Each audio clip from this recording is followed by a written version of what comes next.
सभी मुक्ति भक्ति के प्रेमी सज्जनों को सतनाम साहिब बंदगी।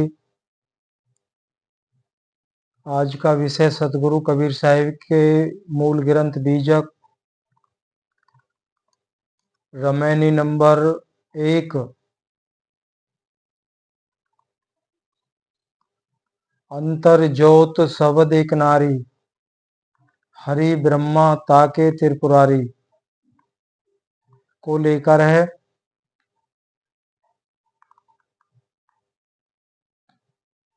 इस शब्द को इसलिए लिया है, इसमें सतगुरु कबीर साहिब ने सृष्टि रचना के विषय में अपना सत उपदेश बताया है और बहुत हमारे आदरणीय संत इस प्रकरण को अच्छे से बताते भी हैं। लेकिन यह प्रकरण हमारी समझ में आता क्यों नहीं है?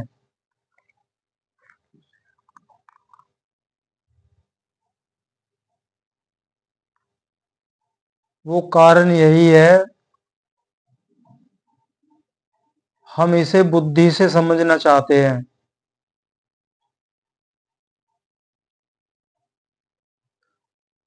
और सतगुरु कबीर साहिब का जो उपदेश है वो बुद्धि का विषय नहीं है, वो विवेक की आवश्यकता होती है।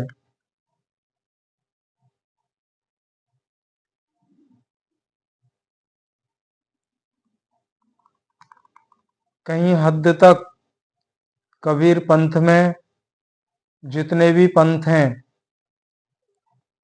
वानियों को कबीर साहिब की जो वानियां हैं उनको समझने का प्रयास किया जा रहा है और समझ भी रहे हैं। लेकिन अगर और पंथों की बात की जाए, कबीर पंथ में तो कोशिश की जा रही है, बहुत हद तक साहिब के उपदेशों को समझा जा रहा है। लेकिन अन्य पंथ ऐसे नजर में हैं, कुछ सुना गया है, कबीर साहिब की वानियों को लेते हैं, बीजक वानियों को भी लेते हैं और उसका अर्थ कुछ और ही निकालते हैं। अर्थ उसी को निकालते हैं जिस भक्ति में पहले से चले आ रहे हैं।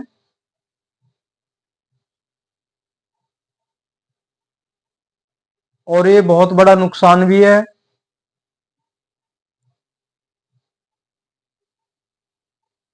ज्यादा से ज्यादा जीव जो पिंड ब्रह्मांड की साधना है उसी में उलझे हुए हैं। और जैसे ही कबीर साहिब की वानियां भी वो लेते हैं और उन वानियों में कहीं ज्योति का वर्णन आ जाए, शब्द का वर्णन आ जाए,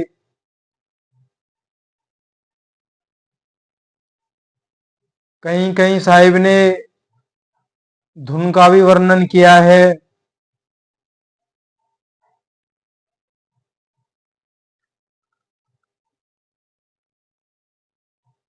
तो इन सभी को जो भक्ति पहले से चली आ रही है, जिसको सतगुरु कबीर साहिब ने अनित्य कहा है कि नित्य भक्ति नहीं है, बस सतगुरु कबीर साहिब की वानियों का अर्थ भी उसी के अनुरूप निकाल लेते हैं। तो सतगुरु की प्राप्ति का ना होना, सतगुरु की दया का ना मिलना, वो यही सबसे बड़ा कारण है।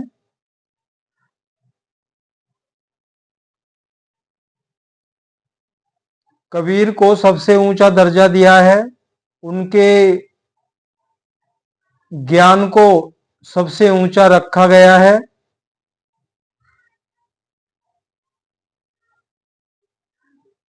लेकिन उस ज्ञान को हम समझ नहीं पाए।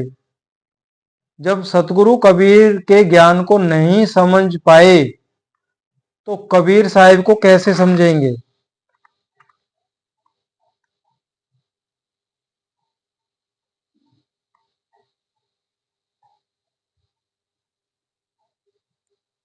तो कबीर साहिब को समझने के लिए उनके ज्ञान को समझना बहुत जरूरी है।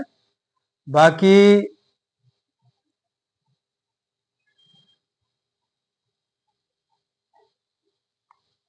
सतगुरु कबीर साहिब की जब वानियां ली जाती हैं, ये बचपन से ही हम सुनते आ रहे हैं। अब इस बात को अब आके हम समझे हैं, क्यों जितना हमें सुनाया गया केवल हम उतना ही जान पाए। सतगुरु कबीर साहिब की वानियों को पूरा नहीं लिया जाता है।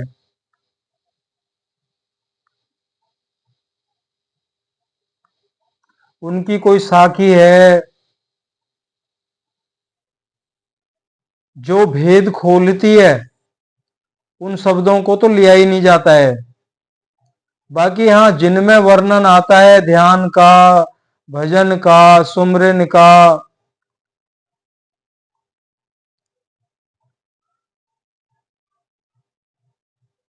तो हम स्वयं भी भ्रमित होते हैं और और जीवों को भी भ्रमित करते हैं। आजकल तो सोशल मीडिया के माध्यम से यूट्यूब पर बहुत सत्संग अपलोड होते हैं। कबीर साहिब ने भी ऐसा कहा है, कबीर साहिब ने भी यही कहा है, ऐसा नहीं है। अंतर ज्योत शब्द एक नारी, अब इसको भी वही लगा लिया है। कबीर साहिब ने कहा है अंतर में ज्योत देखनी है, उस आनंद नाद को सुनना है। तो ये बहुत बड़ा, हमारी नासमझी का ये बहुत बड़ा दुख का कारण बन सकता है। तो इसको समझना बहुत जरूरी है। भाई एक कड़ी को लेकर नहीं समझ सकते, पूरा शब्द को सुनना पड़ेगा। पूरे शब्द को आप सत्संग में अपलोड कीजिए। केवल एक कड़ी को ले लिया, अंतर ज्योत शब्द एक नारी, तो इससे खुलासा नहीं होगा। इससे तो हम भ्रम में आ ही जाएंगे। भाई हाँ, कबीर साहिब ने भी एक बीजक की वाणी है और मूल ग्रंथ बीजक की फर्स्ट रमैनी है, तो हमारे अंदर भी वही भ्रम पैदा हो जाएगा। कबीर साहिब ने यही तो कहा है, अंतर में ज्योत देखनी है, ज्योत का दर्शन करना है, वो प्रकाश देखना है और उस शब्द को, अनहद नाद को सुनना है।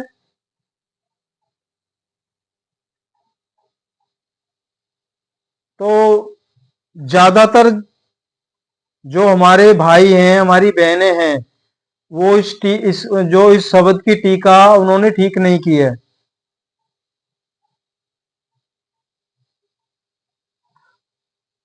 लेकिन जो संत इस शब्द को समझे हैं और जिन्होंने ठीक ठीक टीका की है, तो उनकी बात को कैसे समझा जाएगा। उनकी बात को तो नहीं समझ सकते हैं। कबीर साहब ने कहा है ना, समझा समझा का एक घर, अनसमझा अनसमझा का और। तो अनसमझे हमारे भाई बहुत हैं ऐसे, और वो संख्या ज्यादा होगी। क्यों? जो पीढ़ी दर पीढ़ी जो भक्ति चली आ रही है, जिसको हमने जाना, हमारे पूर्वजों ने जाना, बड़े बड़े ऋषि महात्मा उस भक्ति को करके चले गए, तो वही तो हम करेंगे। उससे रिलेटेड कोई शब्द आता है कबीर साहिब का, क्यों कबीर साहिब को सबसे ऊंचा माना गया है, तो कबीर साहिब ने भी ऐसा ही किया है। तो हमारा फिर भ्रम से निकलना बड़ा मुश्किल है। तो आज इसी शब्द को खोलेंगे, अंतर ज्योत शब्द एक नारी, हरि ब्रह्मा ताके त्रिपुरारी।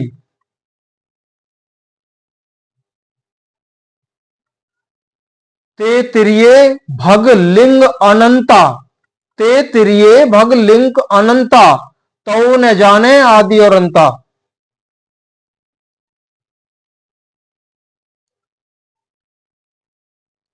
तो थोड़ा बीजक लेना, बीजक से ही टीका लेंगे। इस शब्द की टीका क्या है? शब्द बहुत बड़ा है।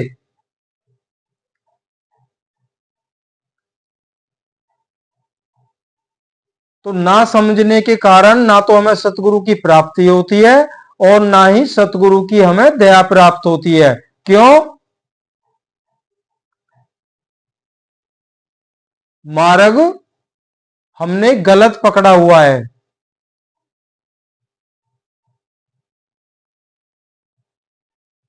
हम अपने अंदर खुश होते हैं। कबीर साहिब की वानियों को हमने विस्तार से बताया है। ये कबीर साहिब की सेवा नहीं है और ना ही इससे जीवों का उद्धार होगा। गलत टीका से क्या होगा? तो इसकी ओरिजिनल टीका क्या है? अंतर ज्योत सबद एक नारी, हरि ब्रह्मा ताके त्रिपुरारी, ते तिरिये भग लिंग अनंता, तो न जाने आदि और अंता। उस आदि और अंत को तो श्री हरि ब्रह्मा विष्णु महेश भी नहीं जान पाए।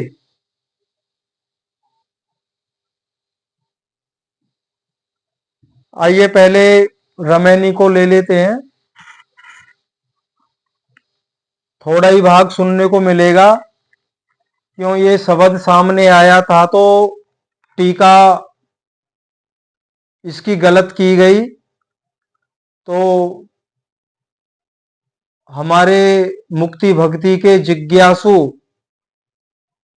भ्रम में ना पड़ें, इसलिए इस शब्द को लेके आए हैं।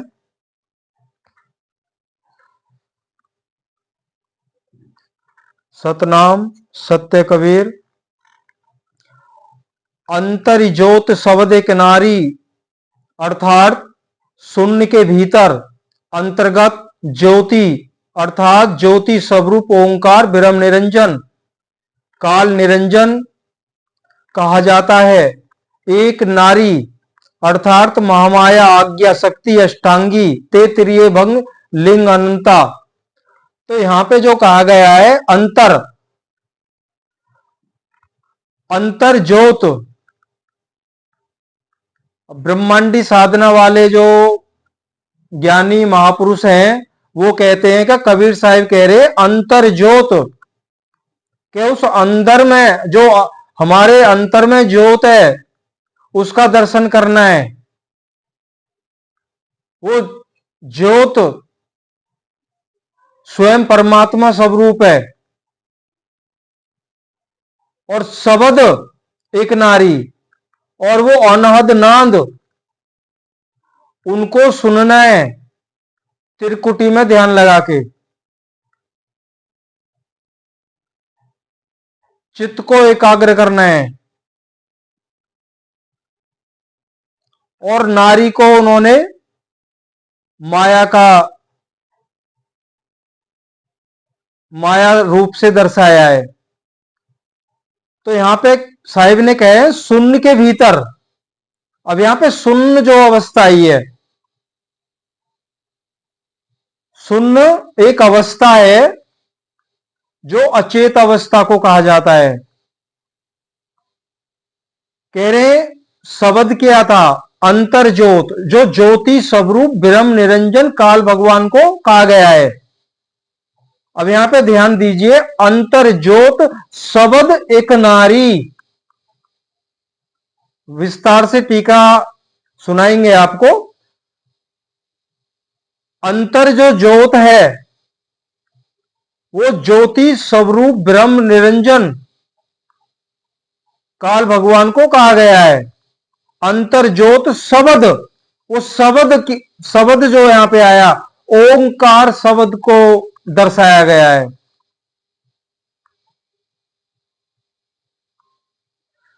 आगे विस्तार से टीका सुनिए। आदि सृष्टि से सर्वप्रथम, अर्थात सृष्टि से पहले उस महाचेतन सतपुरुष परमात्मा से, जो एक चेतन आत्मा पृथक होकर यानी अलग होकर, एक चेतन आत्मा उस सार सबद स्वरूप परम पिता परमात्मा से अलग होकर शून्यवत, शून्य के अंतर्गत स्थित हुआ। शून्य अवस्था, शून्य के अंतर्गत स्थित हुआ। अब शून्य अवस्था क्या होती है हम सभी जानते हैं। जब हमें कुछ भी ज्ञात नहीं होता है, एक गहरी निद्रा मान लीजिए, या एक मूर्छा अवस्था, बेहोशी, एक लंबी गहरी बेहोशी, वो शून्य अवस्था में वो आत्मा स्थित हो गई जो परमात्मा से अलग हुई। सतगुरु ने उसी चेतन आत्मा से जड़ सृष्टि का वर्णन किया है। उसी चेतन आत्मा से इस जड़ प्रकृति सृष्टि का वर्णन हुआ है, वर्णन किया है कि उसी एक चेतन आत्मा से सृष्टि का निर्माण हुआ है। अतः शून्य के अंतर्गत ज्योति स्वरूप ओंकार ब्रह्म निरंजन और एक नारी नाम उसकी इच्छा शक्ति रूप महामाया आज्ञा शक्ति अष्टांगी के सत संकल्प से रजोगुण प्रधान ब्रह्मा और सतोगुण प्रधान विष्णु और तमोगुण प्रधान शिव, ये तीन पुत्र उत्पन्न हुए। अब जो शून्य अवस्था में ब्रह्म निरंजन जब अपनी चेतन अवस्था में आया, वो जब जागृत हुआ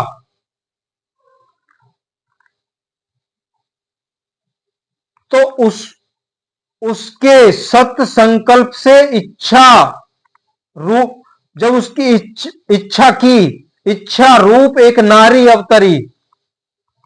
अगली रमैनियों में जाको नाम गायत्री धरी। तो यहां पे इच्छा रूप आज्ञा शक्ति महामाया प्रकट हुई।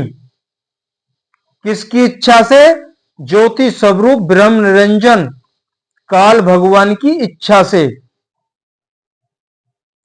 और उस आज्ञा शक्ति महामाया अष्टांगी, क्यों अष्टांगी क्यों कहा गया है? उनकी मतलब अष्ट भुजाओं को दिखाया गया है। वो 8 अंग और 8 गुण हैं आज्ञा शक्ति के। तो आज्ञा शक्ति माता से, उनके सत संकल्प से श्री हरि ब्रह्मा विष्णु महेश, जो 3 गुणों के प्रतीक हैं, रज सत्व तम, ये प्रकट हुए सत संकल्प से। कई गुरुओं ने इसी वृत्तांत को अभद्र भाषा के द्वारा दर्शाया है। ऐसा करना ठीक नहीं है। देखो, सत्संकल्प क्या होता है? अपनी शक्ति से किसी चीज को प्रकट कर देना। तो यहां पे ये सब सत संकल्प से त्रिदेवों का भी प्रकट होना। और आगे सतगुरु कबीर साहब ने इस ग्रंथ में पहली, दूसरी और तीसरी रमैनी में सर्वप्रथम जड़ प्रकृति में सृष्टि की उत्पत्ति का विशेष रूप से वर्णन किया। उक्त तीनों रमैनी में चेतन आत्मा से ही प्रकृति में सूक्ष्म स्थूल विषम प्रपंच जड़ उत्पत्ति का वर्णन हुआ।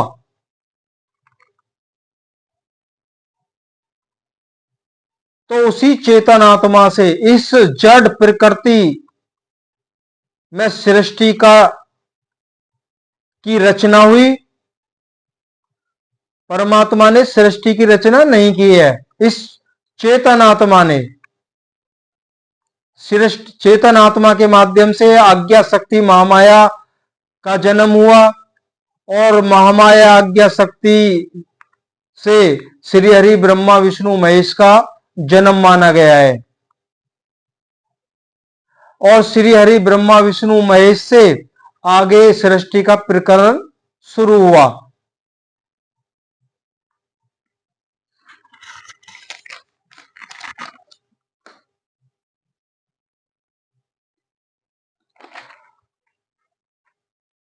और इसमें जो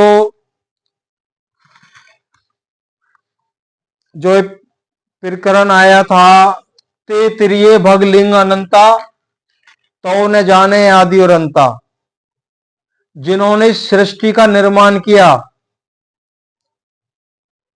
त्रिदेव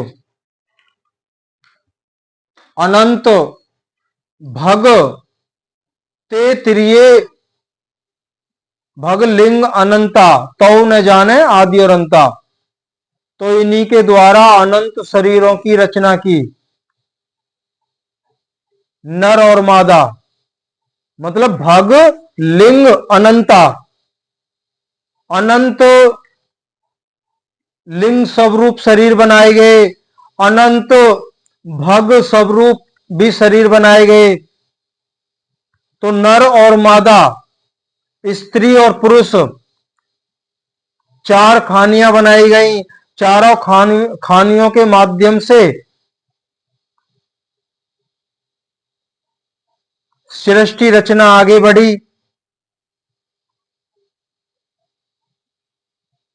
तो इन चारों खानियों के माध्यम से जो भी जीव का जन्म होता है वो नर और मादा के संयोग के द्वारा होता है, शारीरिक मिलन से होता है। यहां पे कोई सत्संकल्प से नहीं होता।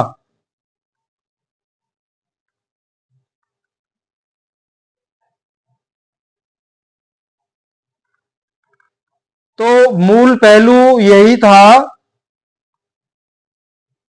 कि जहां भी ज्योति का वर्णन सतगुरु कबीर साहब ने किया तो वहां परमात्मा से जोड़ दिया जाता है। जहां भी शब्द का वर्णन आता है उस अनहद नाद, उस धुनात्मक नाम से जोड़ दिया जाता है। ये ठीक नहीं है। जब तक सतगुरु कबीर साहब के उपदेश को हम नहीं समझेंगे तब तक हम सतगुरु कबीर साहब को कैसे जानेंगे। अब नाम से थोड़ी जाना जाता है। अब नाम तो उनके अलग अलग थे, चारों युगों में आए थे तो चारों युगों में नाम उनके अलग अलग थे। अब सतगुरु कबीर साहिब का एक शब्द है, और वो पिंड ब्रह्मांडी साधना करने वाले भाइयों ने सुना होगा, जरूर सुना होगा। मेरी नजर में मोती आया, कोई कहे हल्का कोई कहे भारी, दोनों भूल भुलाया है। मेरी नजर में मोती आया, कोई कहे हल्का कोई कहे भारी, दोनों भूल भुलाया है। जो हल्का कहता है वो भी भूल गया है, और जो भारी कहता है वो भी भूल गया है। जो कहता है शरीर के अंदर है वो भी भूला हुआ है, जो कहता है शरीर से बाहर है वो भी भूला हुआ है।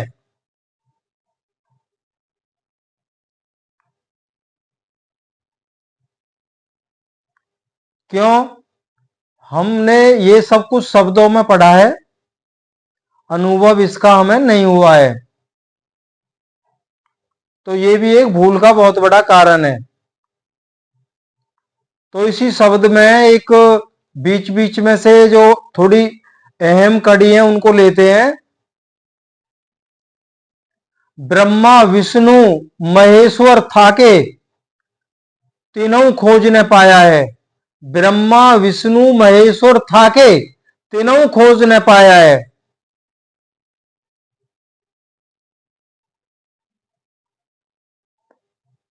किसको नहीं खोज पाए? परमात्मा की अवस्था, उस शून्य अवस्था से अलग है।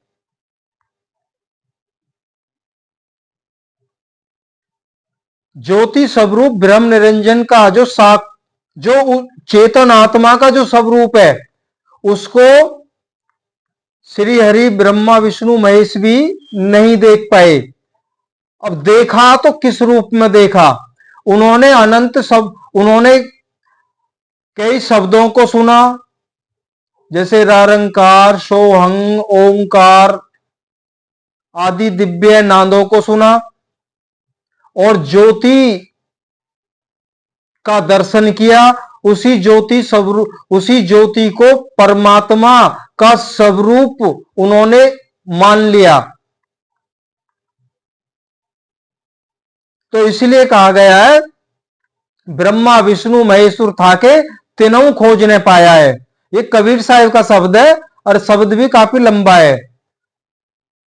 और इसी शब्द में एक कड़ी और भी है, भंवर गुफा में सोहंग राजे, मुरली अधिक बजाया है।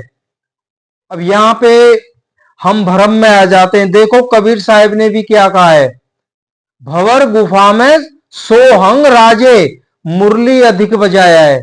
देखो सतगुरु कबीर साहब ने भी उन्हीं अनहद नादों का जिक्र किया है, उन्हीं अनहद नादों को सुनना है। शंख, शहनाई, बीन, बांसुरी, मृदंग, झांझर, सिंह गर्जना, मेघों की गर्जना इत्यादि 10 प्रकार के शब्दों का जो अनहद नादों का वर्णन किया गया है। तो यहां पे हम भ्रम में आ जाते हैं, हाँ सतगुरु कबीर साहब ने भी तो कहा है, तो इसलिए हम त्रिकुटी में ध्यान लगाते हैं। अभी इस शब्द में बीच बीच में से कड़ी ले रहे हैं,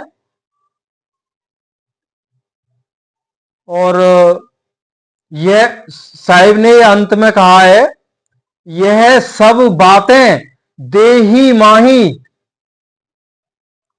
यह सब बातें देही माही, प्रतिबिंब अंड जो पाया है।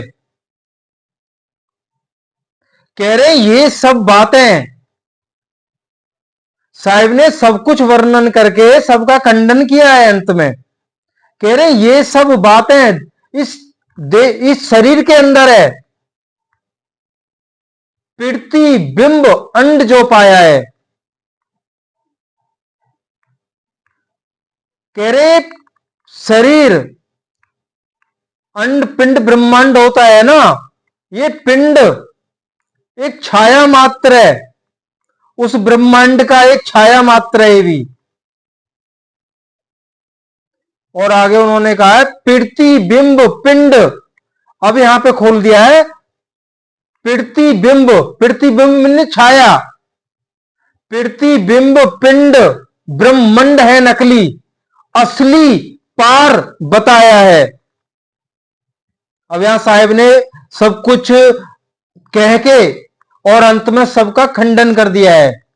प्रतिबिंब पिंड ब्रह्मांड है नकली, असली पार बताया है।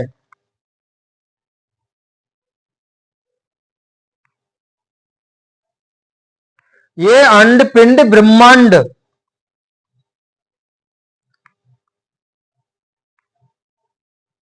उस परमात्मा का जो धाम है, अगम लोक, सतलोक, सचखंड, एक छाया मात्र है ये अंड पिंड ब्रह्मांड। और छाया को पकड़ने से असल प्राप्ति नहीं होगी, असल को नहीं पकड़ा जा सकता है।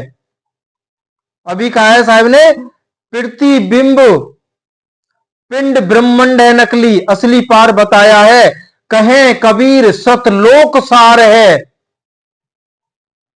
कहें कबीर सतलोक सार है, यह पुरुष न्यारा पाया है। सार तो मेरे भाइयों सतलोक है, और वो पुरुष जो न्यारा पाया है, तो वो भी अंड पिंड ब्रह्मांड से अलग है। जब उस स्वरूप का दर्शन होगा ना, सतगुरु कबीर साहब जब उसका परिचय कराएंगे, कहेंगे बेटा पहचान ले, यही सार है, जो तेरा असल रूप है ये है, और यही सार है, इसी को पकड़े रहना। कह रहे अगर 6 महीने तेने दृढ़ता से अपनी सूरत को इसमें रमन कर दिया तो 6 महीने के अंदर जीवन मुक्ति को प्राप्त होता है मेरा हंस। ये सतगुरु कबीर साहिब का ही वचन है कि 6 महीने में मुक्ति हो जाया करती है। अब कोई माने या ना माने, हमने तो इन आंखों से देखा है, 6 महीने में मुक्ति हो जाती है।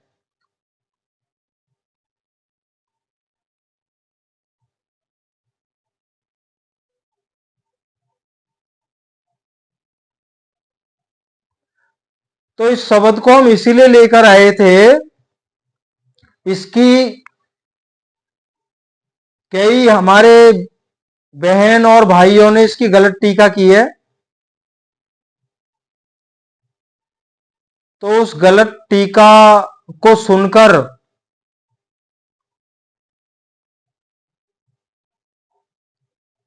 जो अनुरागी शिष्य विरह वेदना से पीड़ित, तो कैसे उनकी नैया पार होगी, इसलिए हम इस शब्द को लिया है।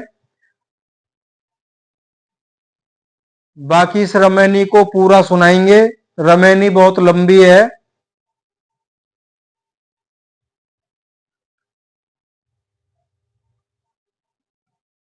और एक शब्द से और थोड़ा खुलासा करते हैं।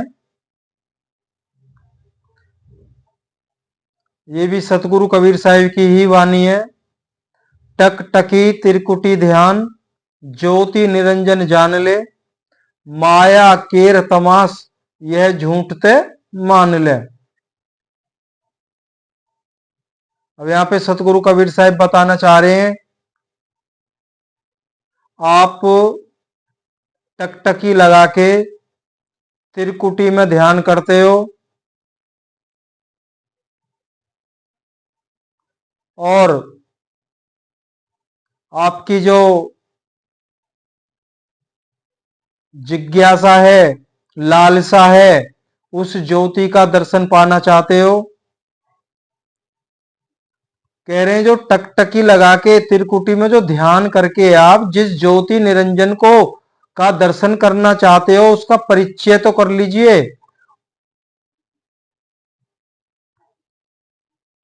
आखिर ज्योति निरंजन का दर्शन करने से आपको क्या प्राप्त होगा? सत्य मुक्ति प्राप्त नहीं होगी। साहिब ने 4 मुक्तियों का वर्णन किया है जो अनित्य हैं। सालोक्य, सायुज्य, सारूप्य और सामिप्य। अगर जो ज्योति का दर्शन कर लेता है जो साधक, वो इन 4 मुक्तियों को प्राप्त होता है। दिव्य शरीर धारण करके वो वहां का सुख भोगता है। कई कल्पों तक वो जीव जन्म और मरण में नहीं आता है। तो अनित्य मुक्ति कहा गया है। अनित्य मुक्ति क्यों कहा गया है? कि जैसे ही जो साधना का फल जब वो भोग चुका होता है तो उसको पुनः 84 में लौटना पड़ता है।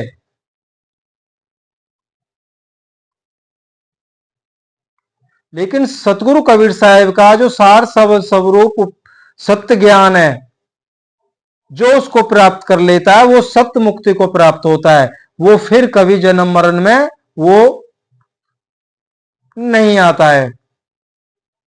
साहिब ने कहा है ना, माया केर तमाश या झूठते मान ले, टकटकी त्रिकुटी ध्यान, ज्योत निरंजन जान ले, माया केर तमाश या झूठते मान ले। कह रहे सब माया का पसारा है, ये माया का तमाशा है। आप इसी तमाशे को देख रहे हो और इसी तमाशे में आप भी नाच रहे हो। जब तक आप इस पर विचार करोगे नहीं, इसको समझोगे नहीं, तो आप छोड़ नहीं सकते। जब तक छोड़ोगे नहीं, जब तक पिंड छूटेगा नहीं। जब ये सब छोड़ोगे, सतगुरु के सत उपदेश को ग्रहण करोगे, तब चलोगे, तब बात बनती चली जाएगी। अगर ऐसा नहीं करते हैं तो मेरे प्रेमी सज्जनों, सतगुरु की प्राप्ति बिल्कुल नहीं होगी। जब सतगुरु की प्राप्ति नहीं होगी तो कुछ भी प्राप्त नहीं होगा।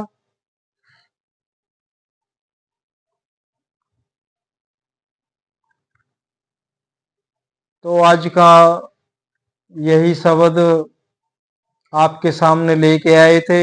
बहुत भ्रांतियां हैं,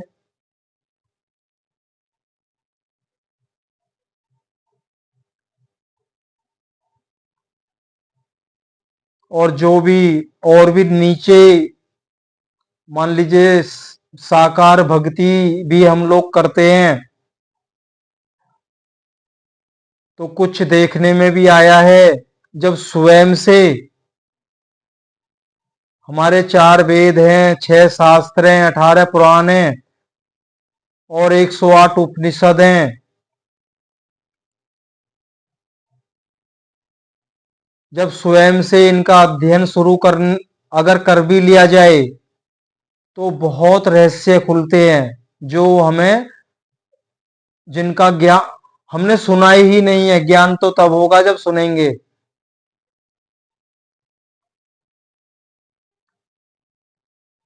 इनको सुनने से भी सुनकर इतना दुख होता है। अगर ये हमारे धर्म ग्रंथ ये कह रहे हैं तो हम उलझ कहाँ रहे थे? हम किस में उलझते आ रहे हैं और अभी भी उलझ रहे हैं।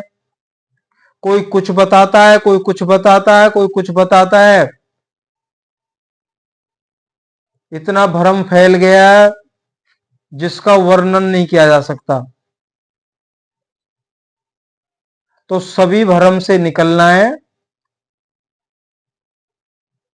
सभी धर्म ग्रंथों ने एक का इशारा किया है, उस एक के इशारे को समझिए और उसी पर चलिए। ये सब आडंबर छोड़ना है। और ये कब होगा? देखो, जब सत्य की खोज में निकलोगे ना, तो विवेक की दया सबसे पहले करते हैं सतगुरु कबीर साहब। सबसे पहले हमारे अंदर विवेक जागृत करते हैं। बुद्धि से तो नहीं समझा जाएगा।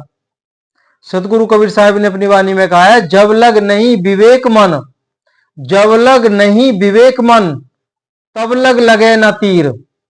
जब तक विवेक की जागृति नहीं होगी तब लग लगे ना तीर, तब तक उस किनारा जो भवसागर का किनारा है ना, तब तक वो हमें दिखाई भी नहीं देगा, जब तक वो हम पहुंचेंगे भी नहीं। आगे साहिब ने कहा है, भवसागर नहीं तरे सतगुरु कहें कबीर। उन्होंने स्पष्ट कर दिया है, भवसागर नहीं तर सकते। तो सत्य के खोजी बनिए। सत्य के खोजी। हम स्वयं तो सत्य को नहीं खोज सकते, लेकिन सत्य को खोजने की भूख तो हम जगा सकते हैं। बाकी काम सतगुरु कबीर साहिब करेंगे। इतना सा भी नहीं कर सकते हम। सतनाम साहिब बंदगी।